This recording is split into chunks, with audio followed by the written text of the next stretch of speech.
Namaste, Swami Ashwati Tirunal. I have arrived to take you again through the roads of Ramayana. I am your guide. Well, in the last episode, we saw the death of Tadaka, Subahu, and Marijan. Tadaka is the symbol of ego. Subahu, the feeling that I am a wonderful personality. And Marijan is the illusion. Sri Raman killed Tadaka and he killed Subahu also, but he let free Marijan. Because without Maya, there is no success in spiritual life. If you want to liberate yourself from the clutches of Maya, you have to live in Maya. You cannot exclude Maya totally in your life.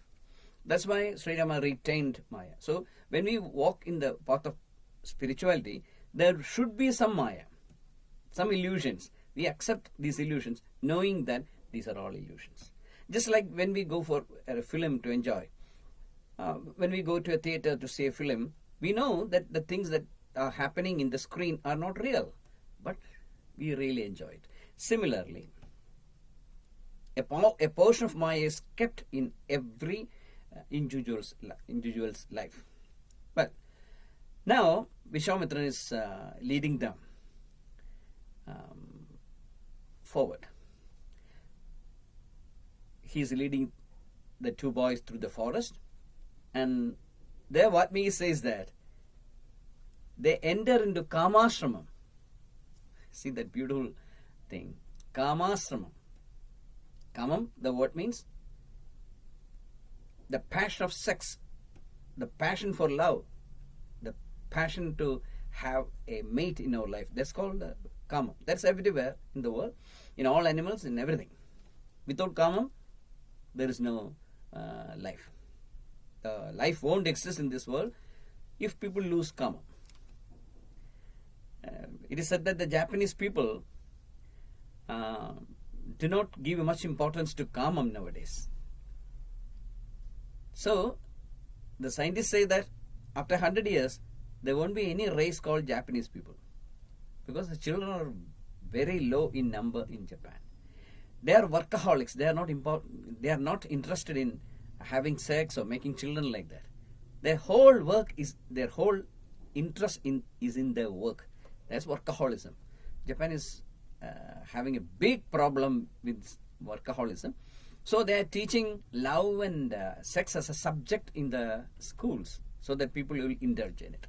Well, thank God we don't have that problem in India now.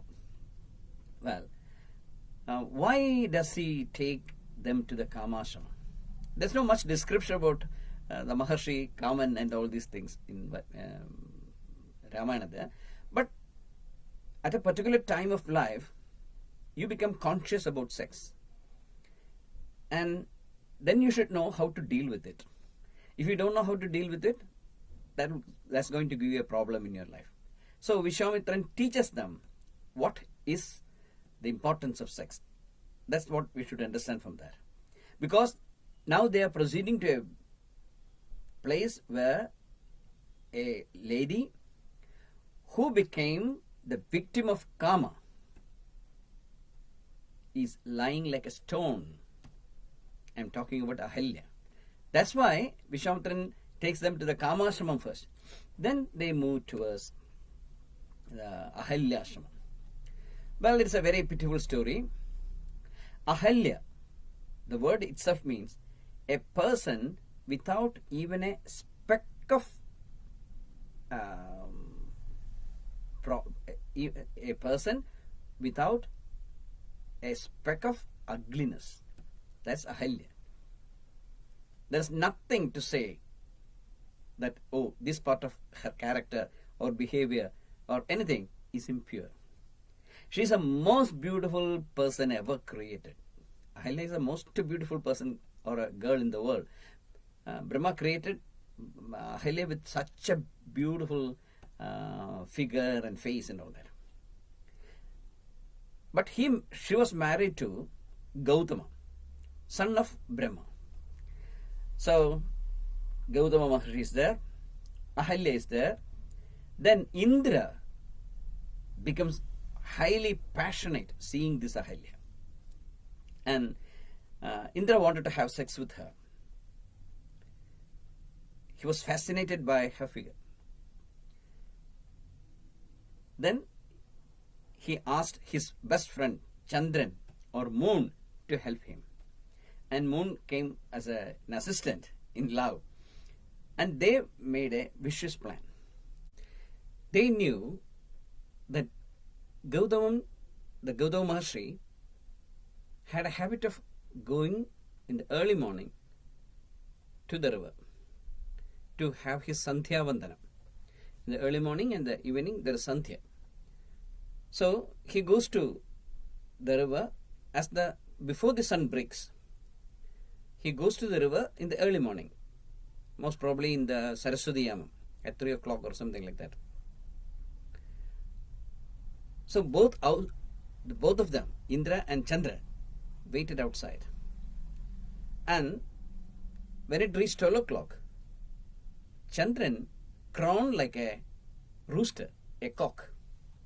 You know, the roosters or the cocks are the clarion calls in the morning. And then Gautama Maharshi, he stood up and thought that he's late. So he went out to the river.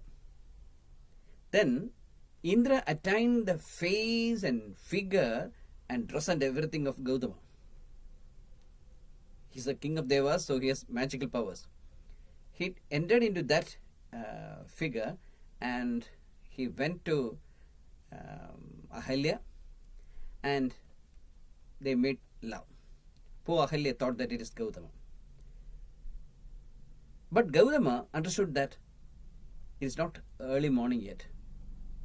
So he came back and found the two persons making love and cursed both of them.